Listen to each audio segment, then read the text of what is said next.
Capítulo 18. Un periodo de transición. 1. Philippe de la Gire. Con la muerte de Desargues en 1661, de Pascal en 1662 y de Fermat en 1665, se cierra un brillantísimo periodo de la matemática francesa. Bien, es verdad que Roberval vivió aún durante una década, pero sus contribuciones ya no fueron importantes, y en cualquier caso su influencia se vio muy limitada, como siempre, por su negativa a publicar sus resultados. Probablemente el único matemático de cierta talla en la Francia de la época era Philippe de la Gire, 1640 al 1718, que había sido discípulo de Desargues y arquitecto como su maestro. La geometría pura le atraía evidentemente, y su primera obra sobre las cónicas de 1673 era de tipo sintético, pero aún así no rompió con la inevitable onda analítica que anunciaba el futuro. La Gire buscaba un mecenas o protector, y así en sus nuevos elementos de las secciones cónicas de 1679 dedicados a Colbert, los métodos de Descartes aparecen en primer plano. El enfoque es métrico y bidimensional, procediendo en el caso de la elipse y de la hipérbola, a partir de las definiciones en términos de la suma o diferencia de radios focales, y en el caso de la parábola de la igualdad de distancias al foco y a la directriz. Sin embargo, la Gire adopta en su geometría analítica parte del original lenguaje de Desargues. Así, el eje de abscisas es el tronco, los puntos sobre él los nudos y las ordenadas ramas. De este lenguaje analítico solo ha sobrevivido el término origen. Quizás se debiera al uso de esta pintoresca terminología el hecho de que sus contemporáneos no prestaran la atención que merecía a un punto importante de los nuevos elementos, aquel en que la Gire exhibía uno de los primerísimos ejemplos de una superficie dada analíticamente por una ecuación con tres incógnitas, lo que constituye la primera etapa efectiva hacia una geometría analítica del espacio tridimensional. La Gire, como Fermat o Descartes, utilizaba un único punto de referencia o origen O, situado sobre una única recta de referencia o eje OB, al que añade ahora en el caso del espacio el plano de referencia o de coordenadas OBA. La Gire descubrió entonces que la ecuación del lugar geométrico de un punto P tal que su distancia perpendicular PB al eje exceda a la distancia OB, o abscisa de P, en una cantidad fija A, es con respecto a su sistema de coordenadas, a cuadrado más 2ax más x cuadrado igual a y cuadrado más b cuadrado, donde b es la tercera coordenada de P, que hoy solemos representar por z. El lugar geométrico obtenido es naturalmente un cono. En 1685 la Gire volvió a los métodos sintéticos en un libro que llevaba el sencillo título de Secciones cónicas. Este libro se podría describir en primera aproximación como la versión hecha por la Gire de las cónicas en griego de Apolonio, traducidas al latín del francés de Desargues. Entre los temas conocidos tratados en esta obra desde un punto de vista proyectivo, están las propiedades armónicas del cuadrilátero completo, los polos y polares, tangentes y normales, y los diámetros conjugados. Es interesante hacer notar que el nombre de la Gire no se ha conservado hasta hoy asociado a nada que figurase en sus tratados sintético y analítico sobre las cónicas, sino a un teorema de un artículo de 1706 sobre roulettes, publicado en las Memorias de la Academia de Ciencias.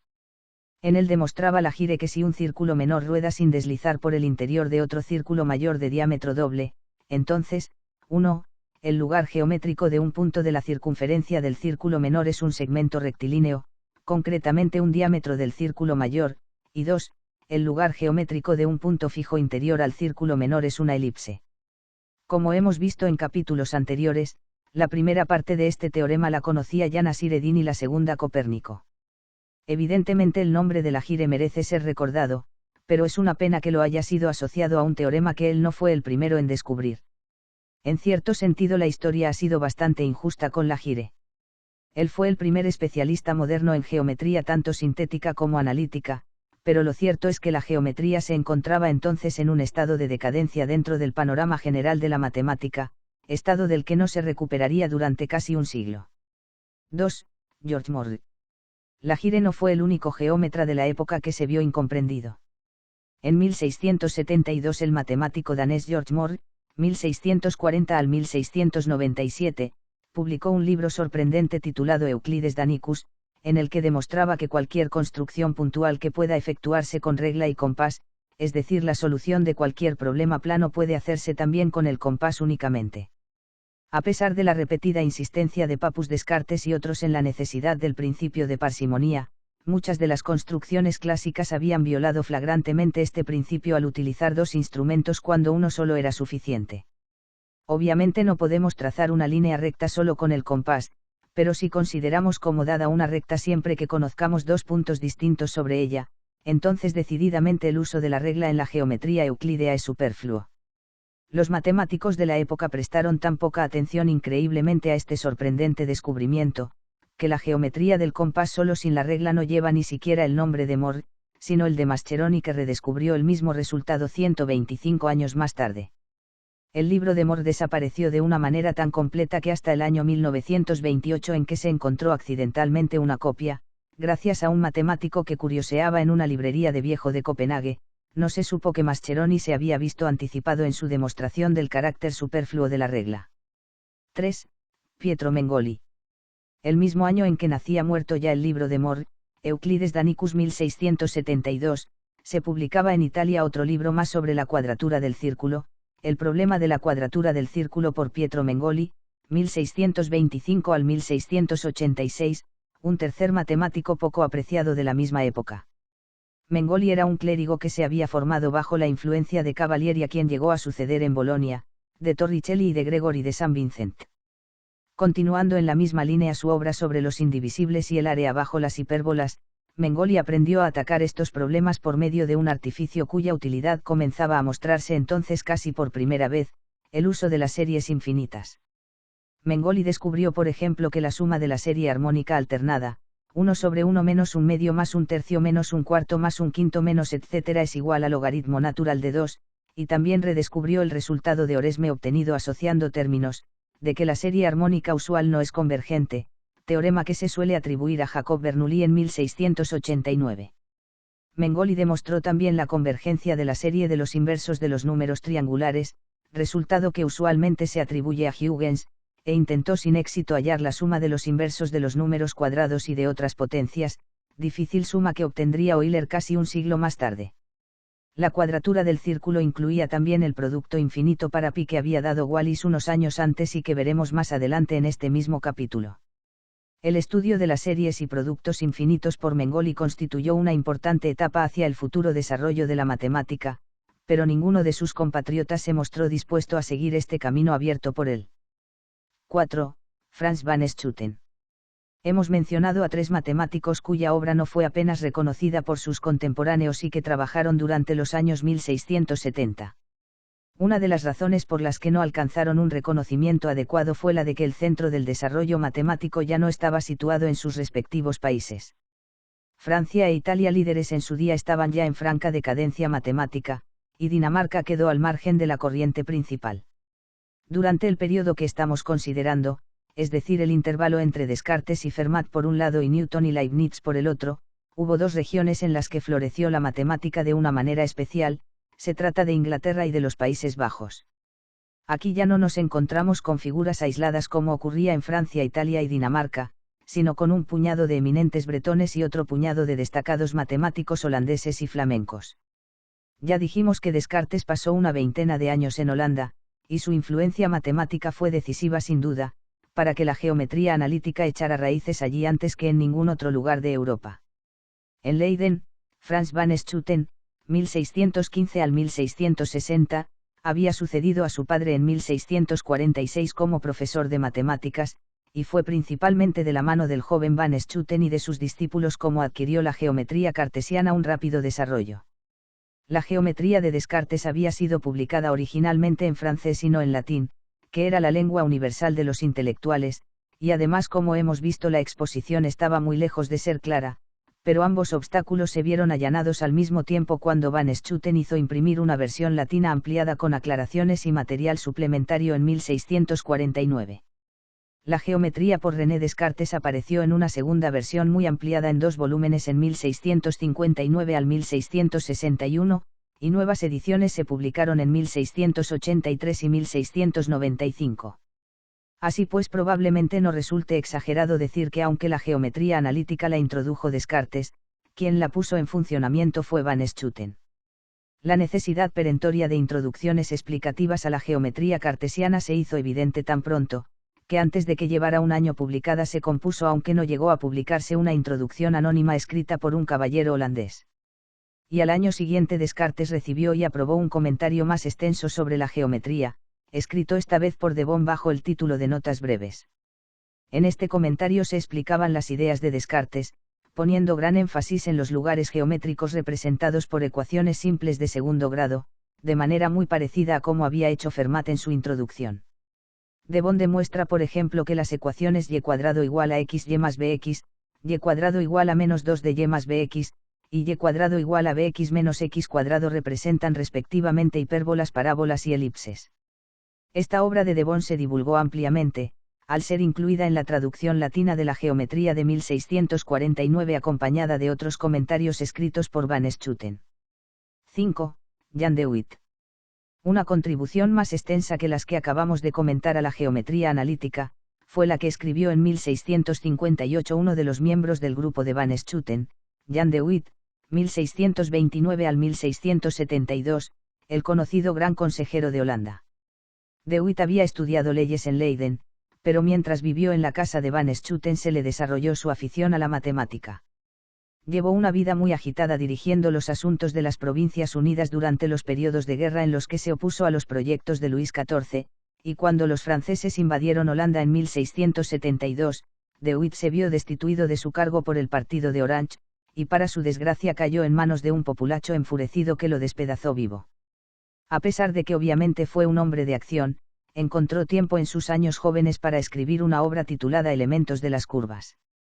Esta obra está dividida en dos partes, en la primera de las cuales se dan varias definiciones cinemáticas y planimétricas de las secciones cónicas.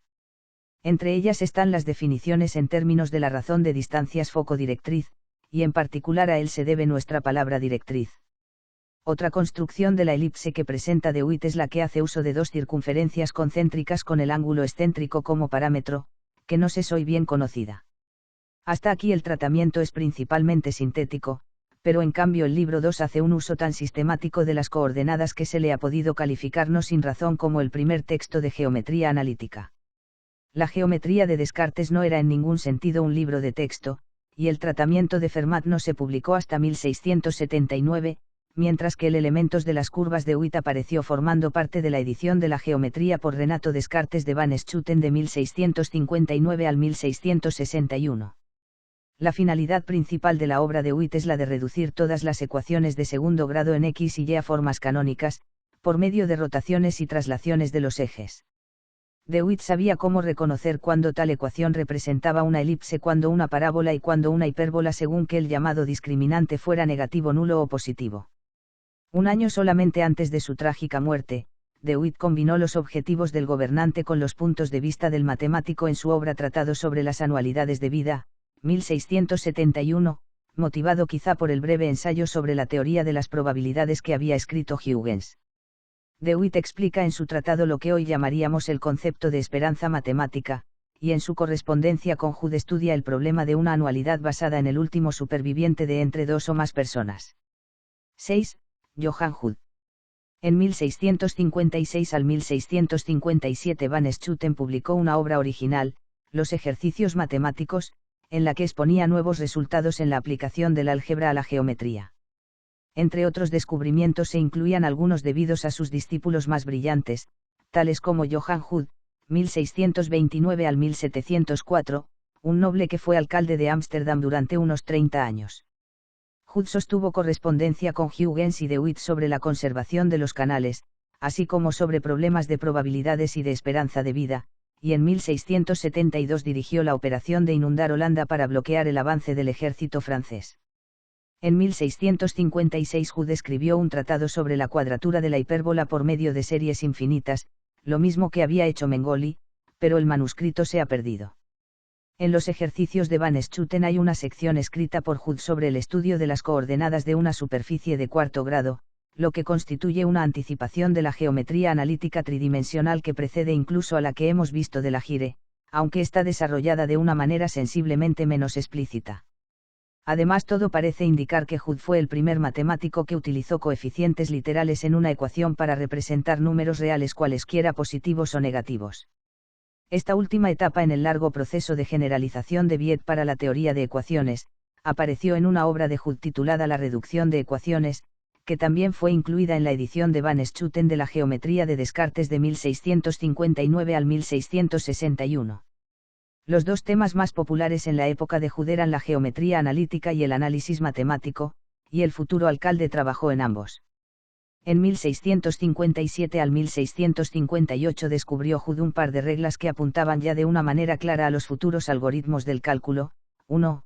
Si R es una raíz doble de la ecuación algebraica a0x a la n más a 1x a la n menos 1 más a 2x a la n menos 2 más puntos suspensivos igual a 0, y si B0, B1, B2, etc. son números que están en progresión aritmética, entonces R también es raíz de la ecuación A0 B0 x a la n más a 1 B1 x a la n menos 1 más a 2 B2 x a la n menos 2 más puntos suspensivos igual a 0.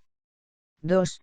Si para x igual a el polinomio A0 x a la n más a 1 x a la n menos 1 más a 2 x a la n menos 2 más etc. toma un valor máximo o mínimo relativo, entonces A es una raíz de la ecuación n a 0 x a la n más n menos 1 por a 1 x a la n menos 1 más n menos 2 por a 2 x a la n menos 2 más puntos suspensivos igual a 0. La primera de estas dos reglas de Hood no es más que una forma camuflada del teorema moderno que dice que si R es una raíz doble de la ecuación algebraica f de x igual a 0, entonces R también es raíz de la ecuación f' de x igual a 0. La segunda consiste en una ligera modificación del teorema de Fermat que hoy se formula diciendo que si f de a es un valor máximo o mínimo relativo de un polinomio f de x, entonces f' de a igual a 0. Nótese que no solamente son anteriores al cálculo de Newton y Leibniz los problemas de áreas y tangentes, sino también las relaciones entre coeficientes y exponentes que no son tan familiares de las reglas elementales del cálculo. 7. René François Desluys. Las reglas de Hood se divulgaron ampliamente debido al hecho de que también aparecieron publicadas en el volumen 1 de la geometría por Renato Descartes de Van Schooten en 1659. Unos años antes otro matemático de los Países Bajos había utilizado ya una regla muy parecida para la determinación de tangentes. Se trataba del canónigo René François Desluys, 1662 al 1685, ciudadano de Liege que provenía de una distinguida familia valona y que había estudiado en Lyon y en Roma, donde muy bien pudo haberse familiarizado con la obra de los matemáticos italianos. Desluys obtuvo en 1652 ya fuera a partir de Torricelli o de manera independiente, una regla para hallar la tangente a una curva dada por una ecuación de la forma f de x y y igual a 0, donde f es un polinomio. Esta regla que no se publicó hasta el año 1673 y que apareció en las transacciones filosóficas de la Royal Society, la podemos formular de la manera siguiente. La subtangente en cuestión será el cociente obtenido dividiendo los términos del polinomio f de x y que contengan la variable y, cada uno de ellos multiplicado por el exponente de la potencia de y que aparece, por los términos en que aparezca la variable x, multiplicado cada uno de ellos por el correspondiente exponente de x y divididos todos ellos por x. Esto es equivalente desde luego a formar el cociente que hoy escribiríamos de la forma y por f sub y sobre f sub x, resultado que también conocía Hood hacia el año 1659. Estos ejemplos nos muestran hasta qué punto los descubrimientos en el cálculo se iban amontonando rápidamente en los años inmediatamente anteriores a Newton. Desluys, tomando parte a su vez en lo que se había convertido ya en una verdadera tradición en los Países Bajos, se mostró muy activo en la difusión de la geometría cartesiana, aunque prefería utilizar las letras a y de Viet y de Fermat, a la x y la y de Descartes. En 1659 publicó un libro destinado a un público amplio titulado, Sobre medias, dedicado al conocido tema de la construcción geométrica de las raíces de ecuaciones. En él demostraba que dada una cónica cualquiera se pueden construir las raíces de cualquier ecuación cúbica o cuártica por medio de la intersección de la cónica dada con una circunferencia. El nombre de Desluys ha quedado asociado también a una familia de curvas que él mismo introdujo en 1657 al 1658 en su correspondencia con Huygens y Pascal. Estas curvas, a las que llamó Pascal perlas de Desluys, son las curvas dadas por ecuaciones de la forma y a la m igual a k por x a la n por a menos x elevado a b. Desluys creía equivocadamente que casos tales como la y igual a x cuadrado por a menos x tenían una gráfica en forma de perla, ya que al no considerar las coordenadas negativas, Desluys suponía implícitamente que tal gráfica era simétrica con respecto al eje de abscisas. Sin embargo, Christian Huygens, 1629 al 1695, que se ganó la reputación de haber sido el mejor de los discípulos de Van Schooten, halló los puntos máximos y mínimos y el punto de inflexión, con lo que consiguió dibujar la curva correctamente tanto para coordenadas positivas como negativas. El cálculo de puntos de inflexión no era nuevo con Huygens, ya que muchos otros matemáticos anteriores lo habían resuelto, entre ellos Fermat y Roberval. 8. el reloj de péndulo. Huygens fue un científico de fama internacional al que se recuerda principalmente por el principio que lleva su nombre en la teoría de la luz, por la observación de los anillos de Saturno y por la verdadera invención del reloj de péndulo. Precisamente fue en conexión con sus investigaciones para mejorar los relojes como hizo su descubrimiento matemático más importante. Huygens sabía que las oscilaciones de un péndulo simple no son estrictamente isócronas, sino que dependen de la amplitud de la oscilación. Para decirlo con otras palabras, si se abandona una esfera sobre un punto de la superficie de un recipiente semiesférico perfectamente pulimentado, el tiempo que tarde en alcanzar el punto más bajo del recipiente será casi independiente, pero no estrictamente independiente de la altura del punto en el que se abandonó. Ahora bien, Huygens inventó el reloj de péndulo aproximadamente en la misma época en que Pascal anunciaba su concurso de la cicloide, en 1658, y se le ocurrió la feliz idea de estudiar qué ocurriría si se sustituyera el recipiente semiesférico por otro engendrado al hacer girar una cicloide invertida en torno a su eje de simetría. Huygens comprobó extremadamente complacido que para un recipiente tal la esfera móvil alcanzaría el punto más bajo exactamente en el mismo tiempo, independientemente de la altura del punto del interior del recipiente en que se abandone la esfera. Es decir, la cicloide es una curva realmente tautócrona. Sobre un arco de una cicloide invertida, un objeto abandonado a su propio peso y en ausencia de razonamiento se deslizará desde cualquier punto al punto más bajo exactamente en el mismo tiempo, independientemente del punto de partida del movimiento. Quedaba por resolver sin embargo un problema difícil: ¿cómo puede uno conseguir un péndulo que oscile siguiendo un arco cicloidal en vez de circular?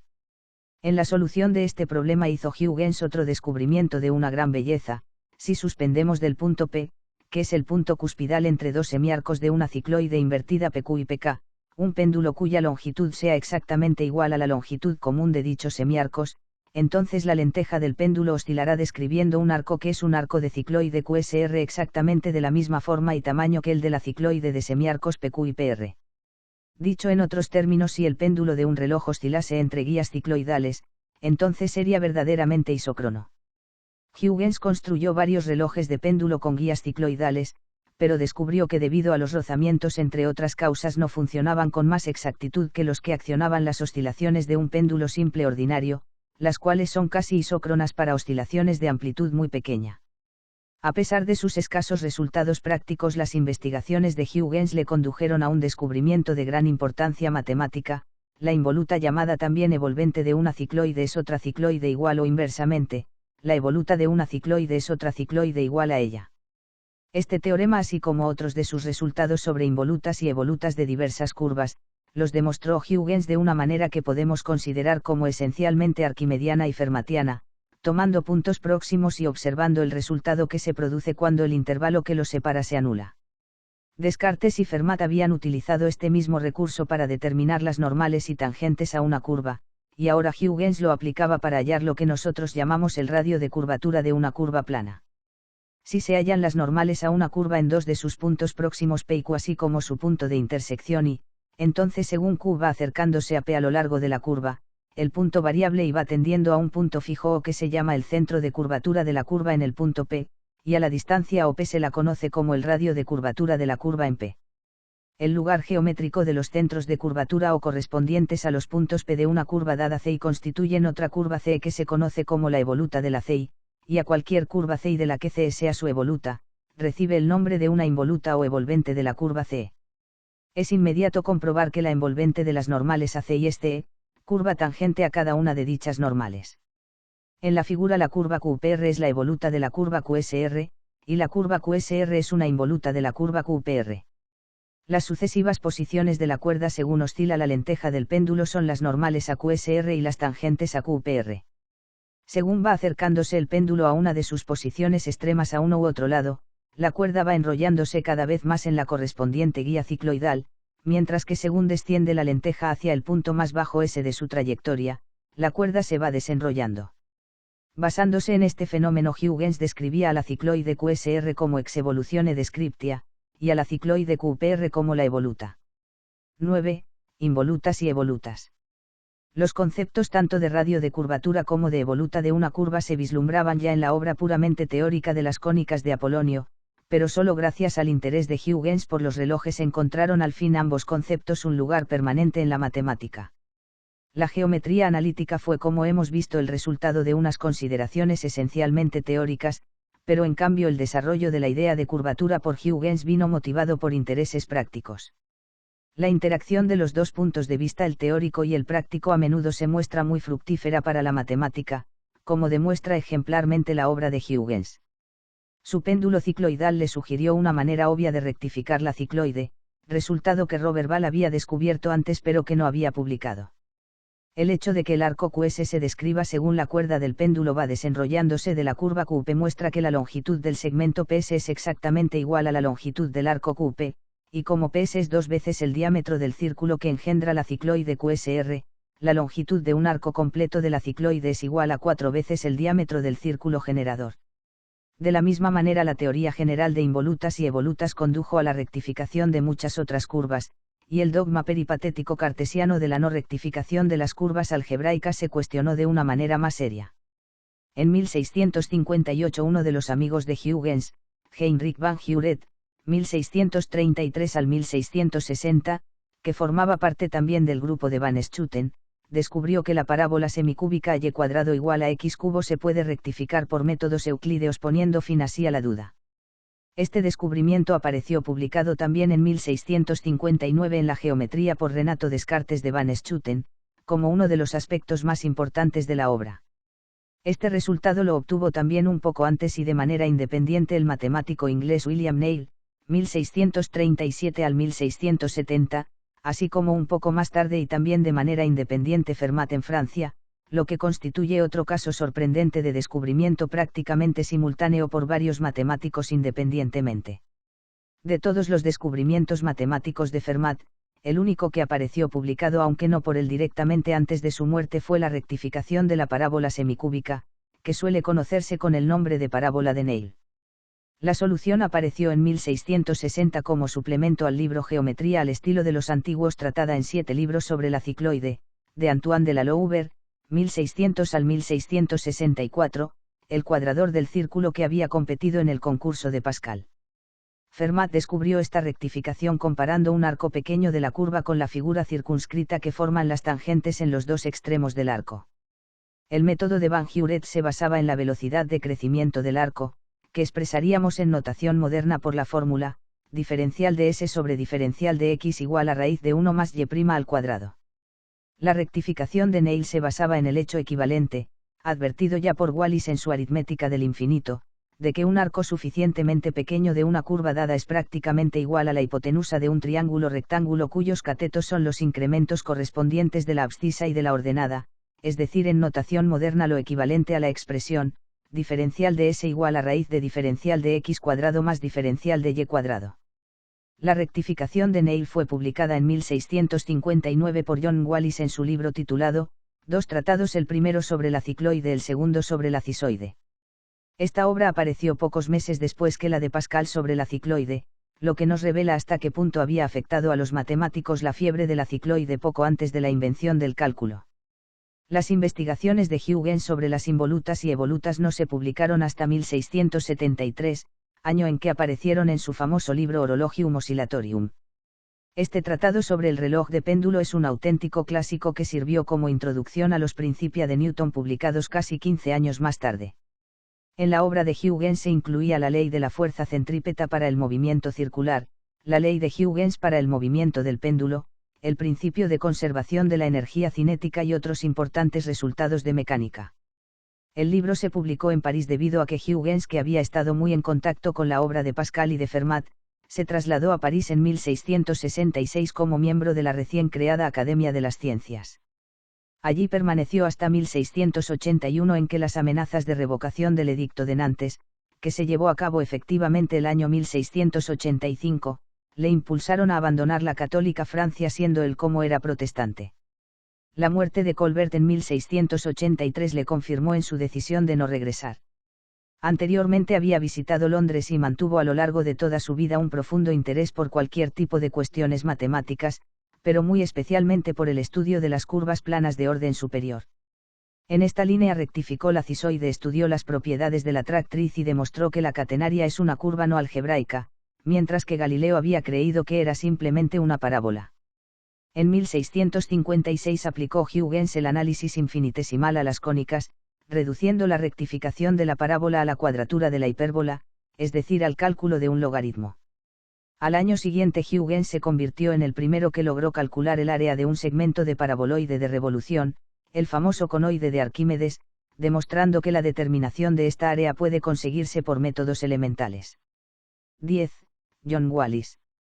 Van Schooten moría el año 1660, el mismo año en que se fundaba en Inglaterra la Royal Society, aunque la carta fundacional le fuera otorgada en 1662, y a esta fecha la podemos considerar como la que señala un nuevo desplazamiento de lo que hemos venido llamando el centro matemático del mundo.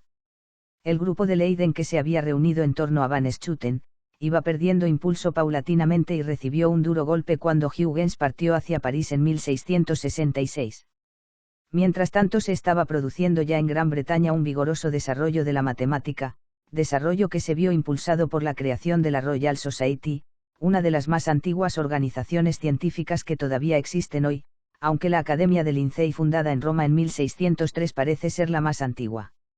William Oughtred había muerto también en 1660 pero dejaba tras él un estudiante brillante, John Wallis, 1616 al 1703, que fue el más importante de los matemáticos ingleses inmediatamente anteriores a Newton.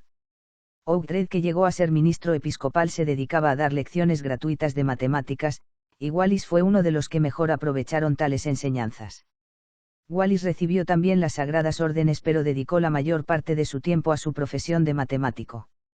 Había estudiado en Cambridge pero en 1649 fue nombrado profesor saviliano de geometría en Oxford, ocupando la cátedra que había ocupado por primera vez Briggs cuando fue creada en 1619. Wallis era un conocido partidario del rey, a pesar de lo cual el régimen de Cromwell no opuso reparos a utilizar sus servicios en el descifrado de códigos secretos, y cuando Carlos II fue repuesto en el trono Wallis fue nombrado capellán del rey. Wallis era miembro de número de la Royal Society que había contribuido a organizar. Anteriormente en 1655 había publicado dos libros muy importantes, uno sobre geometría analítica y el otro sobre análisis infinitesimal o mejor, análisis de los infinitos. Estas eran las dos ramas principales de la matemática de la época, y el genio de Wallis se adaptaba perfectamente al cultivo de ambas. 11. Sobre las secciones cónicas. El tratado sobre las secciones cónicas de Wallis hizo por la geometría analítica en Inglaterra lo que el elementos de las curvas de Witt había hecho en el continente. De hecho, Wallis llegó a quejarse de que la obra de Witt era una imitación de su propio tratado, pero lo cierto es que el libro de Witt, aunque se publicó 4 años después que el de Wallis, en realidad había sido escrito antes de 1655. Los libros de estos dos matemáticos los podemos considerar como la culminación del proceso de aritmetización de las secciones cónicas que había comenzado Descartes unos 20 años antes. Especialmente Wallis reemplazó sistemáticamente los conceptos geométricos por conceptos numéricos en todas partes en que ello fuera posible. Incluso la teoría de proporciones, el poderoso bastión de la geometría antigua, la considera Wallis como reducible a conceptos aritméticos. En este aspecto su actitud representa la tendencia general de la matemática durante todo el siglo siguiente al menos, pero hay que subrayar que este movimiento carecía de una fundamentación sólida, ya que los números reales no habían sido definidos aún de una manera rigurosa. La obra de Wallis es un buen ejemplo del hecho tan frecuente en la historia de la matemática, de que un descuido ocasional por las exigencias del rigor lógico puede tener saludables efectos en el progreso matemático. Las cónicas de Wallis comienzan con un tibio reconocimiento a la generación de estas curvas como secciones del cono, a pesar de lo cual todas las propiedades conocidas de las cónicas las deduce Wallis utilizando métodos de coordenadas del plano, a partir de las tres formas estándar. E cuadrado igual a LD menos LD cuadrado sobre T, P cuadrado igual a LD, y H cuadrado igual a LD más LD cuadrado sobre T, donde E, P y H son respectivamente las ordenadas de la elipse, parábola e hipérbola, correspondientes a la abscisa de medida desde un vértice como origen, y donde L y T son el latus rectum y el diámetro o eje respectivamente. Más adelante considera Wallis estas ecuaciones como las definiciones de las secciones cónicas consideradas de una manera absoluta, es decir, sin hacer referencia al cono inicial. En esta manera de proceder Wallis se muestra más próximo incluso que Fermat a la definición moderna de una cónica como lugar geométrico de puntos del plano cuyas coordenadas satisfacen una ecuación de segundo grado en dos variables, hecho del que había sido consciente Descartes pero en el que no había puesto suficiente énfasis. 12. La aritmética del infinito. Si las cónicas de Wallis no se hubieran publicado, la pérdida no habría sido demasiado importante dado que el libro de Witt apareció solo 4 años más tarde. Sin embargo, para el que no había posible sustituto era para la aritmética del infinito que publicó Wallis el mismo año de 1655. En esta segunda obra aritmetizaba Wallis la geometría indivisibilibus de Cavalieri, lo mismo que había aritmetizado las cónicas de Apolonio. Mientras que Cavalieri había llegado al resultado, integral de 0 hasta dx a la m por diferencial de x igual a elevado a m más 1 sobre m más 1, por medio de una laboriosa correspondencia biunívoca entre los indivisibles geométricos en un paralelogramo con los de uno de los dos triángulos en que lo divide una diagonal, Wallis abandonó el marco geométrico después de haber asociado valores numéricos a los infinitos indivisibles de las figuras. Si se quieren comparar por ejemplo los cuadrados de los indivisibles en el triángulo con los cuadrados de los indivisibles en el paralelogramo, podemos tomar la longitud del primer indivisible en el triángulo como 0, la del segundo como 1, la del tercero como 2, y así sucesivamente hasta el último de longitud n-1 si hay en total n indivisibles. La razón de las sumas de los cuadrados de los indivisibles en las dos figuras sería entonces 0 cuadrado más 1 cuadrado sobre 1 cuadrado más 1 cuadrado igual a 1 medio igual a 1 tercio más 1 sexto si hubiera solo dos indivisibles en cada figura, o 0 cuadrado más 1 cuadrado más 2 cuadrado sobre 2 cuadrado más 2 cuadrado más 2 cuadrado igual a 5 doceavos igual a 1 tercio más 1 doceavo si hubiera 3, o 0 cuadrado más 1 cuadrado más 2 cuadrado más 3 cuadrado sobre 3 cuadrado más 3 cuadrado más 3 cuadrado más 3 cuadrado igual a 14 sobre 36 igual a 1 tercio más 1 sobre 18 si hubiera 4. En general, para el caso en que hubiera n más 1 indivisibles, la razón sería 0 cuadrado más 1 cuadrado más 2 cuadrado más 3 cuadrado etc. sobre n cuadrado más n cuadrado más n cuadrado más n cuadrado etc. igual a 1 tercio más 1 sobre 6n, y para n infinito la razón sería obviamente igual a 1 tercio, pues para n infinito el término complementario 1 sobre 6n se convierte en 1 sobre infinito o 0. Wallis fue el primero en utilizar en este contexto nuestro bien conocido símbolo del lazo del amor para representar el infinito. Esto resulta equivalente a decir que integral de 0 a 1 de x cuadrado por diferencial de x igual a 1 tercio desde luego. Wallis extendió este mismo método a potencias enteras y positivas de x más altas, concluyendo por inducción incompleta que integral de 0 a 1 de x a la m por diferencial de x igual a 1 sobre m más 1 para todo m natural. Fermat criticó con toda razón la inducción que hacía Wallis, puesto que carece absolutamente del rigor del método de inducción completa que utilizaron frecuentemente tanto Fermat como Pascal. Por otra parte, Wallis adoptó como válido un principio de interpolación todavía más cuestionable, en virtud del cual deducía que su resultado seguía siendo correcto para valores de m fraccionarios e incluso negativos excepto para m igual a -1. Wallis tuvo incluso la osadía de admitir que la fórmula anterior era válida también para potencias irracionales, en lo que constituye la primera afirmación de la historia del cálculo relativa a lo que ahora llamaríamos una función trascendente de orden superior. El uso de la notación exponencial para potencias fraccionarias y negativas venía a ser una generalización importante de sugerencias anteriores, tales como las que formularon Oresme y Estevin, pero Wallis no dio ninguna base lógica en la que fundamentar su extensión de la exponenciación cartesiana. Lo único que hizo fue dar algunos ejemplos particulares de varios casos, como el de que un término o número con índice -2 multiplicado por el mismo término o número con índice -3 da como resultado dicho término con índice -5, o que un término con índice -3 multiplicado por el mismo con índice 2 da el mismo término con índice -1. A continuación afirma alegremente, y lo mismo ocurrirá en cualquier otro caso de este tipo y por lo tanto la proposición queda demostrada. Wallis era, parafraseando al clásico, largo en descubrimientos pero corto en rigor, tal como se apresuraron a advertir los franceses. Wallis era también un inglés decididamente chauvinista y cuando publicó más tarde en 1685 su tratado de álgebra histórica y práctica, intentó restar mérito a la obra de Descartes, alegando con manifiesta mala fe que la mayor parte de ella estaba tomada del arte analítica de Harriot. El hecho de que sus soluciones a los problemas del concurso convocado por Pascal fueran rechazadas como no merecedoras del premio, no contribuyó evidentemente a aminorar sus prejuicios antifranceses. Wallis parece haberse mostrado siempre excesivamente proclive a sospechar de mala voluntad por parte de otros. En su tratado de álgebra, por ejemplo, escribía: no hay duda de que esta álgebra era de uso entre los griegos desde antiguo, pero la ocultaban astutamente como un gran secreto. Ejemplos de ello los tenemos en Euclides, al menos por lo que nos dice de El Teón, quien atribuye su invención entre ellos a Platón. Para el lector que haya recorrido con nosotros los capítulos sobre Grecia resultará evidente que Wallis era mucho mejor como matemático que como historiador, ya que entre otros pintorescos errores identifica el álgebra o la analítica de Viet con el análisis geométrico de los antiguos. 13. Christopher Wren. Por la misma época en que Wallis presentaba su respuesta al concurso de Pascal, Christopher Wren, 1632 al 1723, le enviaba a Pascal su rectificación de la cicloide. Wren había estudiado en Oxford y más tarde ocupó en esta universidad el puesto de profesor saviliano de astronomía. También fue elegido miembro de la Royal Society, de la que fue presidente durante unos cuantos años. De no haber sido por el gran incendio del año 1666 que destruyó gran parte de Londres, a Wren se le conocería hoy como matemático más que como arquitecto de la Catedral de San Pablo y de otra cincuentena de iglesias.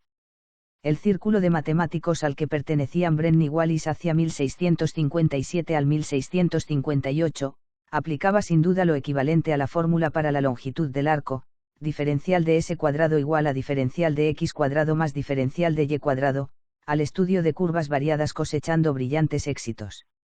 Ya hemos mencionado más arriba que William Neil fue el primero en rectificar la curva que lleva su nombre en 1657, a la temprana edad de 20 años. Wren calculó la longitud de la cicloide tan solo un año más tarde. Ambos descubrimientos los incorporó Wallis con el debido reconocimiento a sus autores en su Tratado Segundo de 1659, que era un libro sobre problemas infinitesimales relativos a la cicloide y a la cisoide. Neil no parece haber hecho ninguna otra contribución a la matemática hasta su prematura muerte a los 32 años. Wren por su parte se fue interesando cada vez más por la física y más tarde por la arquitectura, pero en 1669 publicó en las Transacciones Filosóficas su descubrimiento de que en el hiperboloide de revolución de una hoja hay dos familias de rectas generatrices. Es una pena que la geometría de superficies y de curvas en tres dimensiones atrajera tan poco la atención de los matemáticos en esta época, que casi un siglo más tarde la geometría analítica tridimensional estaba prácticamente sin desarrollar todavía. Wallis incluyó en su álgebra de 1685 el estudio de una superficie que pertenece a la clase de las que se suelen llamar hoy conoides, pero no en el sentido de Arquímedes, por supuesto. Esta superficie de Wallis, que él mismo denomina cono cuneus o cuña cónica, está engendrada de la manera siguiente: se hace una circunferencia, sea L una recta paralela al plano de C y sea P un plano perpendicular a L, entonces el cono cuneus es la superficie formada por todas las rectas paralelas a P y que se apoyan simultáneamente en C y en L. El mismo Wallis sugiere otras superficies conoidales obtenidas sustituyendo simplemente la circunferencia C por una cónica cualquiera, y en su Mecánica de 1670 menciona las secciones parabólicas del hiperboloide de Brenno-cilindroide hiperbólico. Sin embargo, Wallis no da las ecuaciones de las superficies ni aritmetiza la geometría tridimensional como había hecho con la geometría plana. 14. Las fórmulas de Wallis. Wallis fue sin duda el más importante de los matemáticos ingleses anteriores a Newton, y sus contribuciones principales a la matemática lo fueron en el campo del análisis infinitesimal. Entre ellas hay una en la que, al intentar calcular la integral de 0 a 1 de raíz de x menos x cuadrado por diferencial de x, anticipó parte de la obra posterior de Euler sobre la función gamma o los factoriales generalizados. Wallis sabía por la obra de Cavalieri y Fermat entre otros, que esta integral representa el área bajo la semicircunferencia y igual a raíz de x menos x cuadrado, y que esta área es por lo tanto igual a pi octavos, pero el problema era el siguiente. ¿Cómo se podría obtener la respuesta correcta por medio de una evaluación directa de la integral por métodos infinitesimales? Wallis no consiguió responder a esta cuestión, pero su peculiar método de inducción e interpolación dio lugar a un resultado interesante. Después de calcular los valores de la integral de 0 a 1 de x menos x cuadrado elevado a n por diferencial de x para varios valores de n enteros positivos, Wallis llegó a la conclusión por el procedimiento habitual de inducción incompleta, de que el valor de esta integral es factorial de n al cuadrado sobre factorial de 2n más 1. Suponiendo que la misma fórmula es válida también para valores de n racionales, Wallis llega a la conclusión de que integral de 0 a 1 de raíz de x menos x cuadrado por diferencial de x igual a factorial de 1 medio al cuadrado sobre factorial de 2, luego pi octavos igual a 1 medio por factorial de 1 medio al cuadrado, o bien factorial de 1 medio igual a raíz de pi sobre 2. Este es, como se sabe, un caso especial de la función beta euleriana, beta de m y n igual a integral de 0 a 1 de x a la m menos 1 por 1 menos x a la n menos 1 por diferencial de x, donde m igual a 3 medios y n igual a 3 medios. Thomas Hobbes, 1588 al 1679, fue probablemente el más importante de los críticos de la aritmetización de la geometría llevada a cabo por Wallis, oponiéndose enérgicamente a todo el rebaño de los que aplican su álgebra a la geometría, y refiriéndose a la aritmética del infinito como una costra de símbolos. Sin embargo, Hobbes tenía más vanidad que capacidad matemática, insistiendo en que había logrado la cuadratura del círculo y en que había resuelto los otros problemas geométricos de los antiguos. Así pues, Wallis podía permitirse muy bien no hacer el menor caso a Hobbes y continuar con sus descubrimientos. Entre los más conocidos de sus resultados está la fórmula del producto infinito para pi, 2 sobre pi igual a 1 por 3 por 3 por 5 por 5 por 7 por 7 etc. sobre 2 por 2 por 4 por 4 por 6 por 6 etc. Esta expresión se puede obtener fácilmente en términos modernos del teorema, límite de integral de 0 a pi medios de seno enésimo de x por diferencial de x sobre integral de 0 a pi medios de seno enésimo más 1 de x por diferencial de x igual a 1 cuando n tiende a infinito. Por este motivo a las expresiones anteriores para la integral de 0 a pi medios de seno enésimo de x por diferencial de x se las conoce con el nombre de fórmulas de Wallis. Sin embargo, el método que utilizó realmente Wallis para obtener su fórmula del producto infinito para 2 sobre pi se basaba de hecho en sus inevitables principios de inducción e interpolación, aplicados esta vez a la integral de 0 a 1 de raíz de 1 menos x cuadrado por diferencial de x, que no fue capaz de calcular directamente por no disponer del teorema binomial. De este mismo contexto precisamente partiría Newton para obtener el teorema binomial, como veremos en el capítulo siguiente. 15. James Gregory. El teorema binomial para potencias de exponente natural era conocido en Europa por lo menos desde 1527, pero sorprendentemente Wallis, el gran interpolador, no fue capaz de aplicar en este caso su método de interpolación. Sin embargo, todo parece indicar que el joven matemático escocés James Gregory, 1638 al 1675, ligeramente anterior a Newton y que murió con solo 36 años, pudo conocer ya este importante resultado. Gregory había mantenido contacto, según nos consta, con matemáticos de varios países.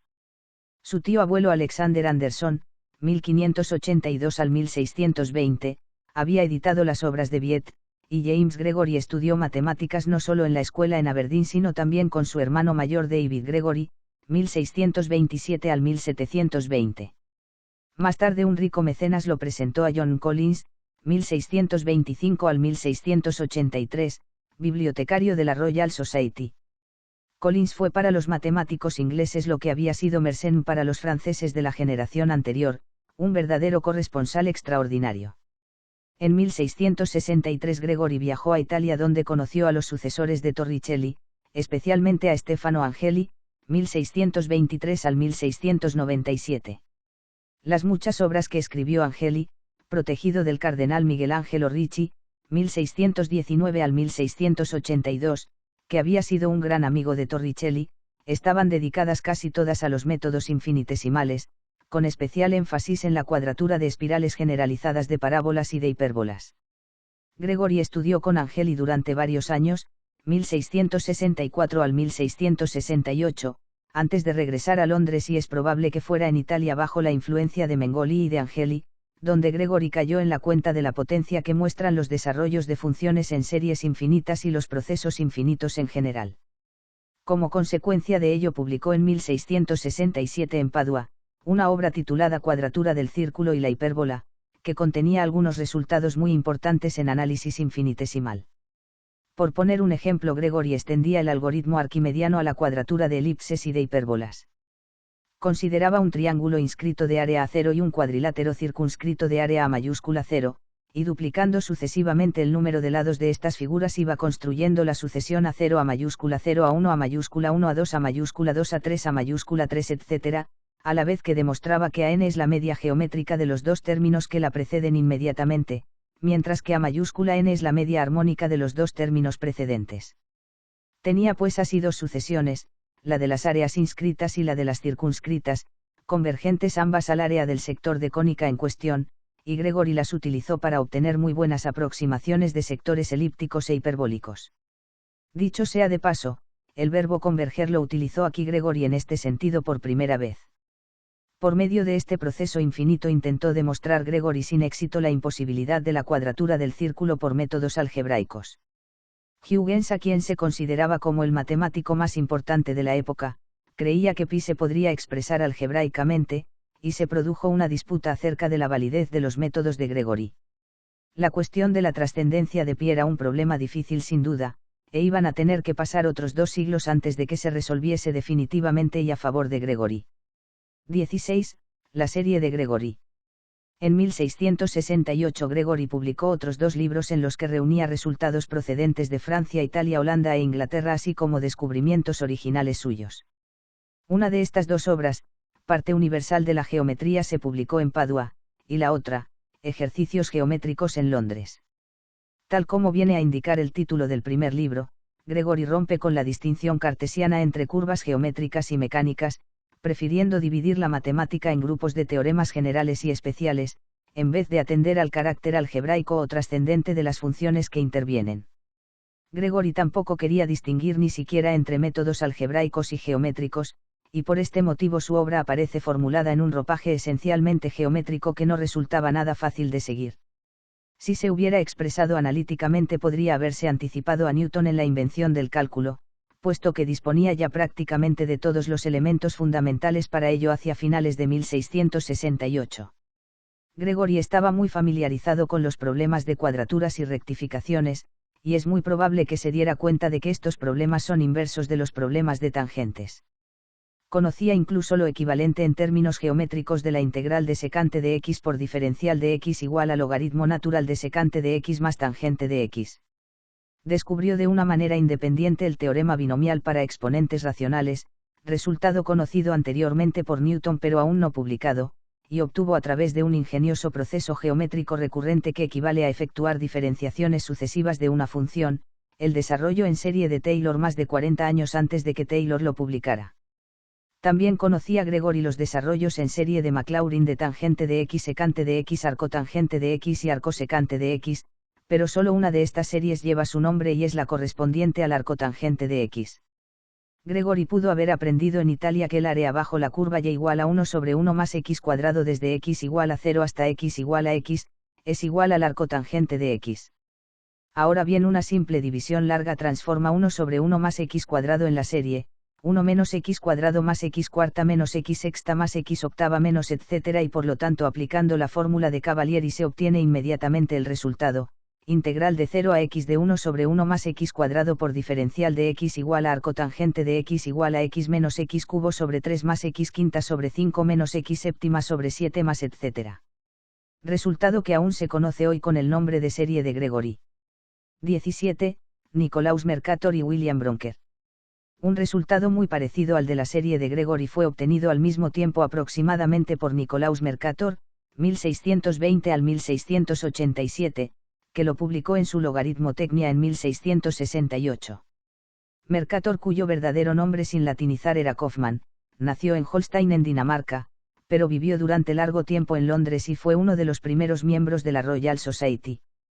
En 1683 se trasladó a Francia y allí proyectó las fuentes de Versalles y 4 años más tarde moría en París. La primera parte de la Logarithmotecnia de Mercator trata del cálculo de los logaritmos por métodos que se derivan de los que utilizaron Napier y Briggs.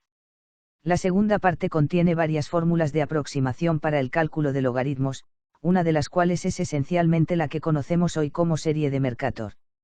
Se sabía ya gracias a la obra de Gregory de Saint Vincent, que el área bajo la hipérbola y igual a 1 sobre 1 más x desde x igual a 0 a x igual a x, es igual al logaritmo natural de 1 más x. Por lo tanto, utilizando el mismo método que Gregory de la división larga seguida de integración término a término, tenemos, integral de 0 a x de 1 sobre 1 más x por diferencial de x igual a x menos x cuadrado sobre 2 más x cubo sobre 3 menos x cuarta sobre 4 más etcétera. Mercator tomó de Mengoli el nombre de logaritmos naturales para los valores que se obtienen por medio de esta serie. Aunque la serie lleve el nombre de Mercator, parece que la conocían ya antes que él tanto Hooke como Newton, pero no la publicaron. Durante los años 1650 y 1660 se desarrollaron una gran variedad de métodos infinitos, incluido el método de la fracción continua infinita para pi que había dado William Broncker, 1620 al 1684, el primer presidente de la Royal Society. Los primeros pasos dados en la teoría de fracciones continuas se dieron mucho antes, y tuvieron lugar en Italia, donde Pietro Antonio Cataldi, 1548 al 1626, había expresado ya raíces cuadradas de esta forma. Tales expresiones se pueden obtener fácilmente de la manera siguiente. Tómese por ejemplo raíz de 2 y descompóngase en la forma raíz de 2 igual a 1 más x. Entonces 2 igual a 1 más x al cuadrado, o bien x cuadrado más 2x igual a 1, o x igual a 1 sobre 2 más x. Si sustituimos ahora la x en el miembro de la derecha por 1 sobre 2 más x, y continuamos repitiendo indefinidamente esta sustitución, tendremos que x igual a raíz de 2 menos 1 igual a 1 sobre 2 más 1 sobre 2 más 1 sobre 2 más 1 etc. Por medio de ciertas manipulaciones de la fórmula de Wallis del producto infinito para 2 sobre pi, Broncker se vio de alguna manera conducido a la expresión 4 sobre pi igual a 1 más 1 sobre 2 más 9 sobre 2 más 25 sobre 2 más 49 etc. Tanto Broncker como Gregory descubrieron también series infinitas para los logaritmos, pero éstas se vieron eclipsadas por la mayor simplicidad de la serie de Mercator. Gregory estudió además la curva y igual a logaritmo natural de x, que obtuvo de la espiral equiangular r igual a e elevado a θ, por una transformación geométrica que consiste en hacer la abscisa x igual al radio vector r de un punto variable, y la ordenada y igual al arco θ. Esta idea le pudo venir sugerida por la comparación de la parábola con la espiral de Arquímedes, que se había hecho tan popular en Italia. Como final de este resumen de la obra de Gregory, tenemos que decir que desgraciadamente no tuvo ni la influencia ni el reconocimiento que merecía la enorme magnitud de los descubrimientos que hizo en su corta vida. Gregory regresó a Escocia como profesor de matemáticas, primero en St Andrews en 1668 y más tarde en Edimburgo en 1674, donde se quedó ciego y murió al año siguiente. Después de la publicación de sus 3 tratados de 1667 al 1668, no volvió a publicar nada y así muchos de sus resultados tuvieron que ser redescubiertos más tarde por otros matemáticos. 18. El método de las tangentes de Barrow. Newton pudo haber aprendido mucho de Gregory, pero el joven estudiante de Cambridge evidentemente apenas pudo conocer la obra del gran escocés, si es que llegó a conocerla de hecho. En su lugar hubo 2 matemáticos ingleses, uno de Oxford y el otro de Cambridge, que produjeron en él una profunda impresión. Estos fueron John Wallis e Isaac Barrow, 1630 al 1677. Barrow, al igual que Wallis, recibió las órdenes sagradas, pero se dedicó a enseñar matemáticas. En 1662 fue nombrado profesor de geometría en el Gresham College de Londres, y en 1664 profesor lucasiano de geometría en Cambridge, siendo el primero en ocupar la cátedra creada por Henry Lucas y que ocuparía más tarde Newton, que sucedió a Barrow. Barrow era un conservador desde el punto de vista matemático, al que desagradaba el formalismo del álgebra, y a este respecto su obra es antitética de la de Wallis, considerando que el álgebra debería formar parte de la lógica más que de la matemática, un punto de vista que difícilmente favorecía los descubrimientos de carácter analítico. Siendo Barrow, como era un admirador de los geómetras antiguos, editó las obras de Euclides, de Apolonio y de Arquímedes, a la vez que publicaba sus propias obras, Lecciones de óptica, 1669, y Lecciones de geometría, 1670, en la edición de las cuales participó Newton. La fecha de 1668 es particularmente importante por el hecho de que Barrow se encontraba impartiendo sus lecciones geométricas al mismo tiempo que se publicaba la Geometría Universal de Gregory y la Logaritmotecnia de Mercator, así como una edición revisada de la obra sobre medias de Sluis. El libro de Sluis incluía una sección nueva sobre problemas infinitesimales en la que aparecía un método para determinar máximos y mínimos. Barrow deseaba que sus lecciones de geometría ofreciesen un panorama del tema puesto al día, y así incluyó un tratamiento especialmente completo de los nuevos descubrimientos. Los problemas de tangentes y de cuadraturas eran los que dominaban en esta época, y por lo tanto ocupan un lugar prominente en el Tratado de Barrow de 1670. En este tema Barrow prefería las concepciones cinemáticas de Torricelli a la aritmética estática de Wallis, y prefería también considerar a las magnitudes geométricas como engendradas por un flujo continuo de puntos. El tiempo, decía Barrow, tiene muchas semejanzas con una línea, y sin embargo los consideraba a ambos como formados por indivisibles. A pesar de que su razonamiento recuerda mucho más al de Cavalieri que al de Wallis o Fermat, hay un momento en el que el análisis de tipo algebraico se manifestó de una manera muy visible. Al final de la lección 10 escribe Barrow: suplementariamente a esto añadiremos en forma de apéndice un método de cálculo para hallar tangentes utilizado frecuentemente por nosotros, aunque no sé muy bien si después de tantos métodos bien conocidos y muy trillados de los tipos anteriores, hay o no alguna ventaja en hacerlo. No obstante lo hago siguiendo el consejo de un amigo, que más tarde se supo había sido Newton, y de buena gana puesto que parece ser más útil y general que los que he expuesto. Y a continuación Barrow pasa a explicar un método para la determinación de tangentes que es prácticamente idéntico al que se usa en el cálculo diferencial. Este método se parece mucho al de Fermat, pero en él aparecen dos cantidades en vez de la única cantidad representada por Fermat por la letra E, cantidades que equivalen en términos modernos a delta X y delta Y. Barrow explica su regla para la determinación de tangentes esencialmente como sigue. Si M es un punto de una curva dada en notación moderna por una ecuación polinómica f de x y y igual a 0, y si t es el punto de intersección de la tangente buscada mt con el eje x, entonces Barrow considera un arco infinitamente pequeño mn de la curva, las ordenadas correspondientes a los puntos m y n y el segmento mr paralelo al eje x. Llamando entonces m a la ordenada conocida de m, t a la subtangente buscada pt, y a los catetos vertical y horizontal respectivamente del triángulo rectángulo MRN, hace notar Barrow que la razón de A sobre E es igual a la razón de M sobre T. Tal como lo expresaríamos nosotros hoy, la razón de A sobre E para dos puntos infinitamente próximos es la pendiente de la curva.